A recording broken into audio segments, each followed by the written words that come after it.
C'est un changement historique et c'est ici qu'il voit le jour, dans la banque du sang du Magen David Adom, à l'hôpital Tel HaShomer, près de Tel Aviv. Nous avons trouvé ici une solution qui a été acceptée par les spécialistes des maladies infectieuses, par la communauté LGBT et par les ONG de lutte contre le sida. Désormais, les homosexuels pourront donner leur sang.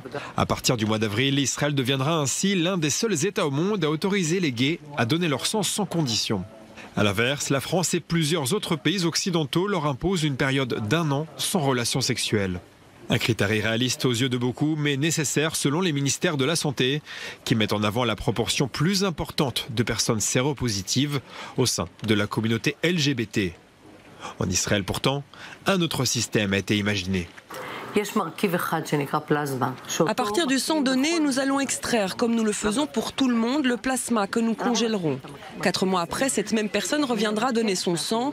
Si lors de ce deuxième don, le sang n'est infecté par aucune maladie, alors nous pourrons faire usage de celui qui a été congelé il y a 4 mois. Un double test donc pour permettre aux homosexuels de donner leur sang sans prendre de risques sanitaires. Une manière d'éviter les dangers de la période d'incubation de certaines maladies infectieuses qui prennent parfois du temps avant de se déclarer. La plus grande ONG israélienne de lutte contre le sida de son côté se félicite et met en avant l'esprit pionnier de l'État d'Israël. Je pense que ce système est un progrès. Ce n'est pas une solution optimale, ni une égalité parfaite entre homosexuels et hétérosexuels, mais nous progressons. Il faut noter que désormais, nous sommes plus en avance que le reste du monde occidental dans ce domaine, plus que le Canada ou les États-Unis. Mais la route est encore longue avant d'arriver à une réelle égalité.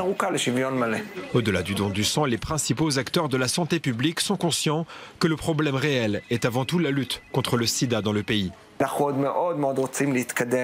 Nous devons travailler sur l'éducation sexuelle en Israël auprès de tous les publics. Les jeunes ont des relations sexuelles à des âges plus précoces que dans le passé. Ils sont exposés au contenu pornographique qui les perturbe. Nous devons nous investir dans ces sujets. À l'hôpital Tel HaShomer, on mise avant tout sur les progrès techniques. Une nouvelle technologie existe à l'étranger. Avec cette technologie, nous ajoutons un produit chimique dans le sang qui est donné. Si ce produit localise des cellules de maladies infectieuses, il les neutralise. Donc ce produit est un traitement qui permet d'éliminer la présence de virus, tels que le sida, dans certaines parties du sang, dont le plasma. À la fin de l'année 2016, environ 7500 personnes étaient porteuses du virus du sida en Israël.